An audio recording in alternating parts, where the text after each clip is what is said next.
Halo, Assalamualaikum warahmatullahi wabarakatuh. Kembali lagi kita dalam pembelajaran IPA.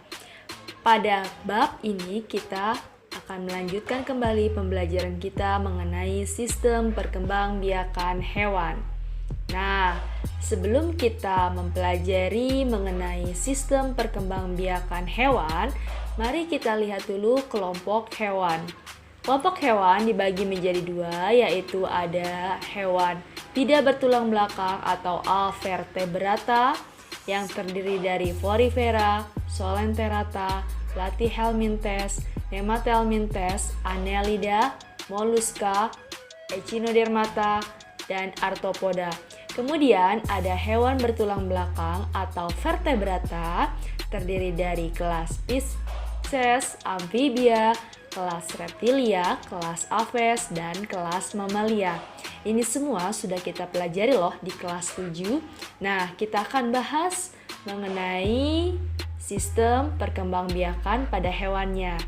Sistem perkembangbiakan hewan secara umum dibagi menjadi dua, yaitu secara vegetatif atau aseksual dan generatif secara seksual. Apa ya itu ya? Yuk kita pelajari bersama. Ya, yang pertama adalah perkembangbiakan secara aseksual pada hewan. Nah, pada perkembangbiakan aseksual pada hewan dibagi menjadi tiga, yaitu membentuk tunas, contohnya adalah Porifera, Solenterata. Kemudian ada fragmentasi, contohnya adalah Planaria. Lalu yang ketiga ada partenogenesis, contohnya yaitu lebah, semut, tawon, kutu daun, dan kutu air. Oke, kita lihat dalam membentuk tunas. Pada membentuk tunas, terdapat hewan yang nanti menghasilkan keturunannya dengan cara membentuk tunas.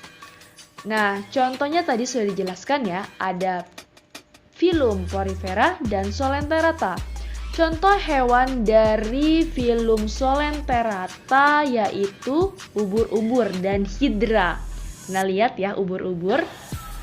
Lalu hidra yang warnanya hijau-hijau. Nah, ini hidra. Kemudian ada hewan dari filum Solenterata yang dapat membentuk tunas. Misalnya hidra dan ubur-ubur dari jenis Obelia sp dan Aurelia sp.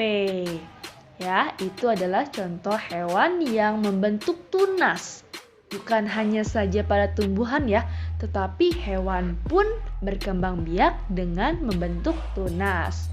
Lalu yang kedua yaitu fragmentasi.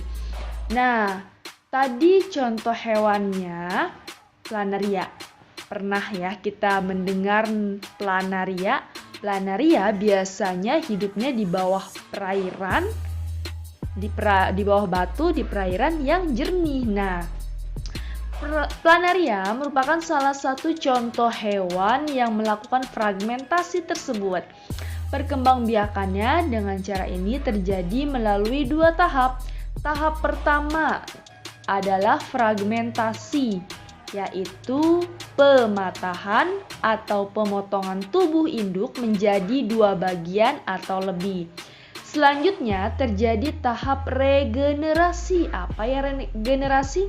Ya, regenerasi yaitu setiap potongan tubuh induk tersebut membentuk bagian tubuh lain yang tidak ada pada bagian tersebut. Sehingga nanti pada akhirnya setiap potongan tubuh tersebut akan membentuk individu baru dengan bagian tubuh yang lengkap seperti induknya tentunya. Nah, itu dia contohnya ya. Lalu selanjutnya ada partenogenesis. Oke. Partenogenesis itu apa ya? Ada yang pernah mendengar? Ya. Partenogenesis secara alami dapat terjadi tadi apa contohnya pada hewan lebah, semut, tawon, kutu daun, dan kutu air. Nah, pada lebah, ovum yang dibuahi akan tumbuh dan berkembang menjadi lebah betina. sedangkan yang tidak dibuahi akan tumbuh menjadi lebah jantan. Nah, lalu nantinya lebah betina ini bersifat steril dan memiliki tugas sebagai pekerja dalam koloni lebah. Sedangkan lebah jantan bersifat fertil. Lebah jantan nantinya akan mampu menghasilkan sel kelamin yang digunakan untuk membuahi sel telur ya, yang dihasilkan oleh si lebah ratu. Kemudian nanti lebah ratu adalah lebah yang menghasilkan telur-telur yang menjadi lebah betina dan lebah jantan. Oke, lalu ada tadi kutu daun. Nah, kutu daun betina dan kutu air betina juga dapat terus-menerus bertelur. Telur yang dihasilkan akan berkembang dan menetas menjadi kutu betina tanpa didahului proses fertilisasi. Meski demikian, fertilisasi tetap diperlukan untuk menghasilkan individu baru setelah beberapa generasi kutu mengalami partenogenesis ya. Itu dia. Sudah tahu ya sekarang ya apa itu partenogenesis? Oke. Nah, selanjutnya ada perkembangbiakan seksual hewan ya. Sebagian besar hewan berkembang biak secara seksual. Perkembangbiakan seksual terjadi melalui proses perkawinan antara hewan jantan dan hewan betina. Melalui proses ini nanti akan terjadi proses fertilisasi. Apa itu fertilisasi? Ya, proses peleburan inti sel sperma dan inti sel telur. Benar. Proses fertilisasi ini akan menghasilkan zigot. Selanjutnya zigot akan berkembang menjadi embrio. Apa itu embrio? Calon anak. Dan pada tahap selanjutnya, embrio akan berkembang menjadi individu baru. Nah, tahu gak sih kamu bahwa proses fertilisasi ini dapat terjadi melalui dua cara? Ya, yaitu ada fertilisasi internal dan fertilisasi eksternal. Apa ya fertilisasi internal? Terjadinya apabila proses peleburan antara inti sel telur dan inti sel sperma terjadi di dalam tubuh induk betina. Contohnya yaitu sapi, ayam, kura-kura, dan buaya. Lalu ada fertilisasi eksternal. Terjadinya apabila proses peleburan antara sel telur dan sel sperma terjadi di luar tubuh induk betina. Ya, selanjutnya berdasarkan cara perkembangan dan kelahiran embrio pada hewan dibagi menjadi 3 cara perkembangbiakannya, yaitu pasti sudah tahu ya, pipipar, opipar, opopipipar. Ingat, pipipar, opipar, opopipipar. Sudah sering ya mendengar ini ya dari SD. Oke, yang pertama pipipar, sering banget ya ada ini pipipar. Hewan yang apa? Melahirkan, pintar. Hewan yang melahirkan. Hewan ini nanti memiliki embrio yang berkembang di dalam rahim induk betinanya dan akan dilahirkan pada saat umurnya sudah mencukupi. Nah, embrio akan memperoleh nutrisi dari induk melalui perantara plasenta. Hewan yang baru lahir ini nanti memerlukan nutrisi, ya. Sayangnya karena pencernaan bayi hewan belum kuat, maka diperlukan makanan yang mudah dicerna. Apa saja makanan yang mudah dicerna oleh bayi hewan? Pada hewan mamalia, induk hewan tidak perlu mencari makan tambahan untuk anaknya. Tuhan itu Maha Kuasa melengkapi tubuh mamalia dengan kelenjar mamae, Masya Allah ya, yang dapat menghasilkan susu. Masya Allah sekali. Nah, susu ini nanti akan mengandung laktosa yang dapat dicerna oleh perut bayi hewan dengan mudah untuk menghasilkan nutrisi dan energi yang diperlukan, sehingga mamalia akan tumbuh dan berkembang. Ya, itu kan? Lalu selanjutnya hewan apa? Opipar. Hewan opipar disebut juga dengan hewan bertelur. Benar. Hewan ini embrionya berkembang di dalam telur. Telur hewan ini akan dikeluarkan dari dalam tubuh induk betina. Nah, tahu gak sih kamu dari mana embrio yang ada di dalam telur mendapatkan makanannya? Ayo, nanti kita cari tahu ya.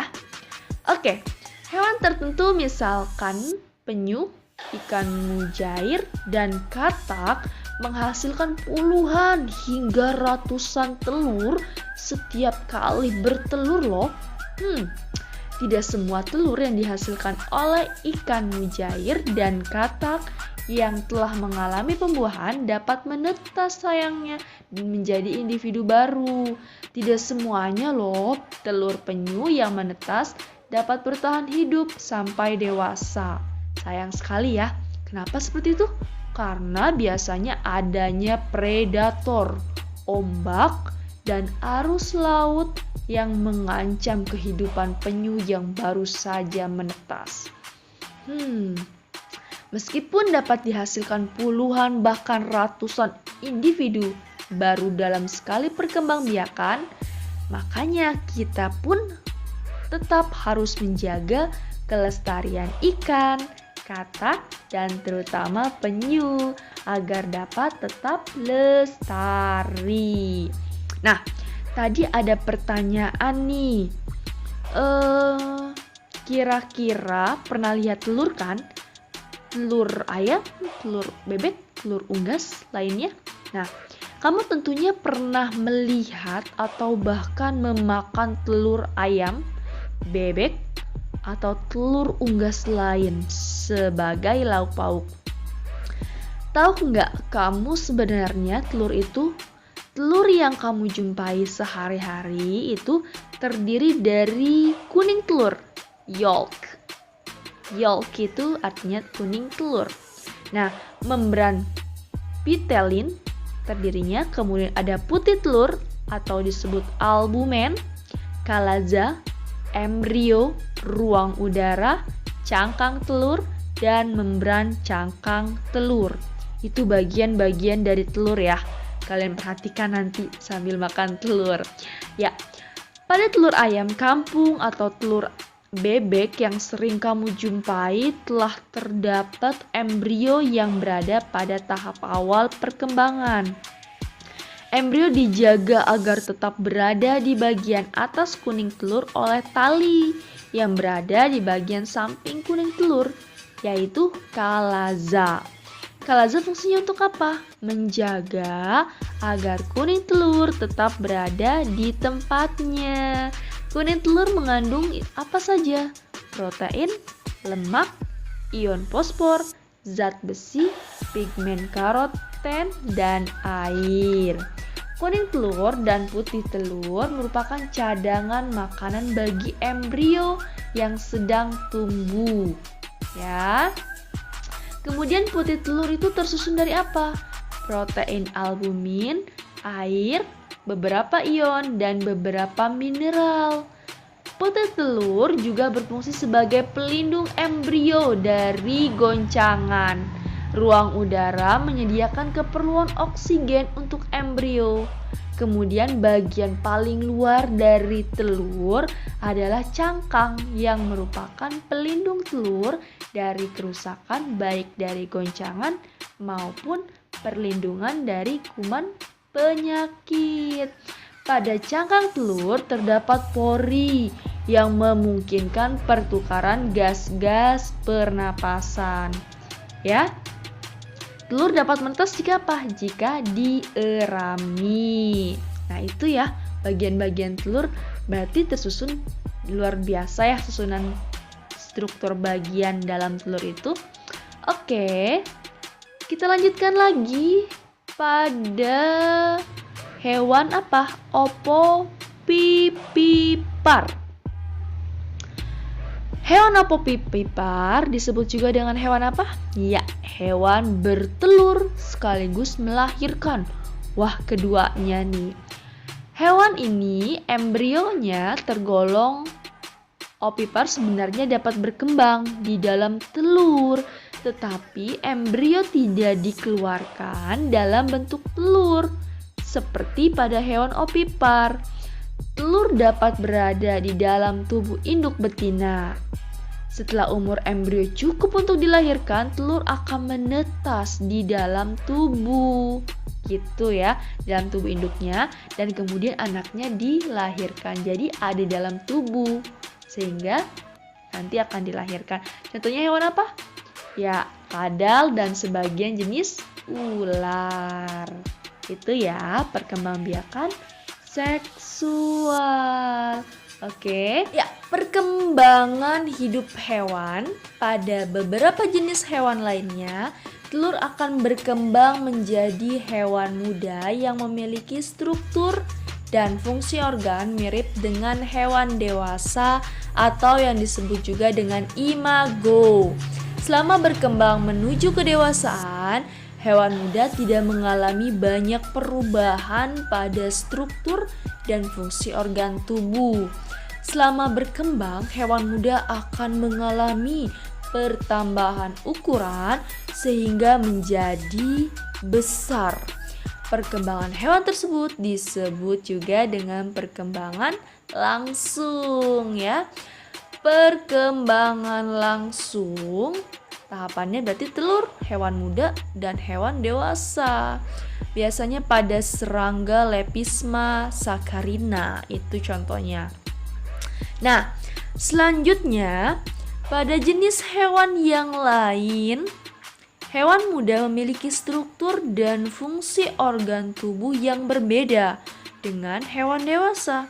Hewan muda tersebut kemudian berkembang melalui tahap tertentu sehingga memiliki struktur dan fungsi organ tubuh yang sama dengan hewan dewasa.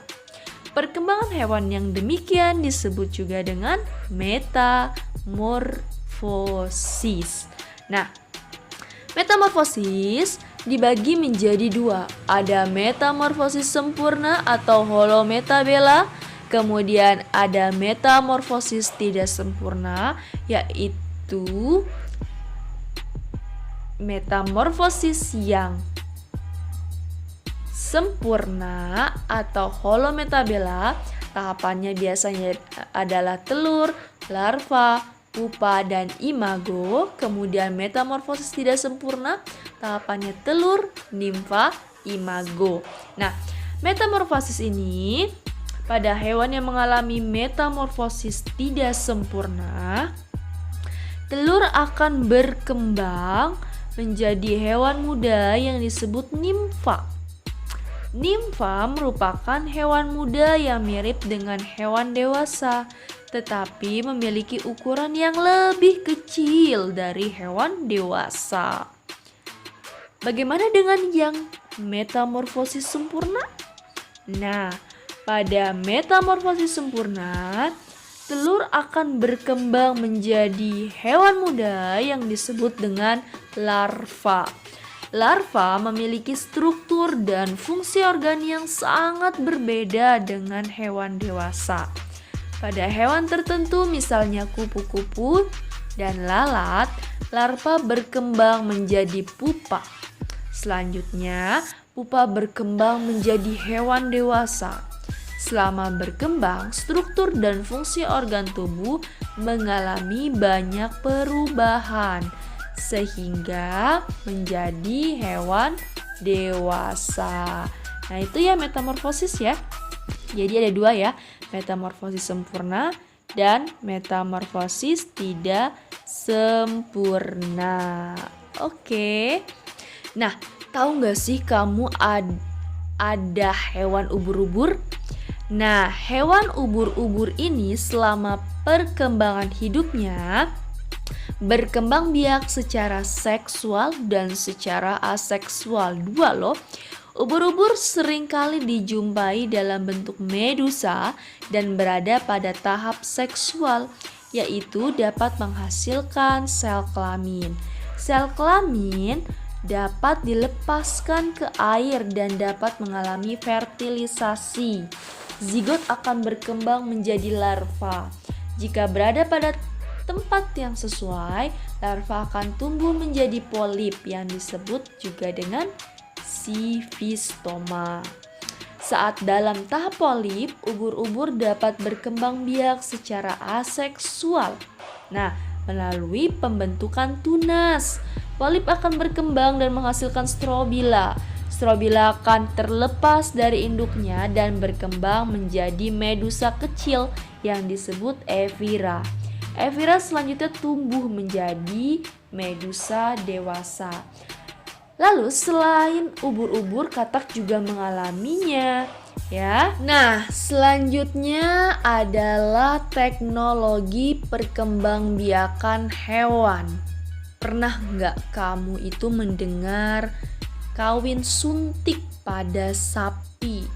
Nah, kawin suntik atau dikenal dengan istilah inseminasi buatan atau IB adalah proses memasukkan cairan sperma atau semen dari sapi jantan yang unggul ke dalam saluran perkembangbiakan sapi betina dengan bantuan manusia. Inseminasi buatan ini dilakukan dengan cara memasukkan sperma atau semen yang telah dibekukan dengan menggunakan alat seperti suntikan. Inseminasi buatan memiliki banyak manfaat, antara lain efisiensi waktu, biaya, dan juga memperbaiki kualitas anak sapi. Perbaikan kualitas misalnya sebagai penghasil daging yang berkualitas.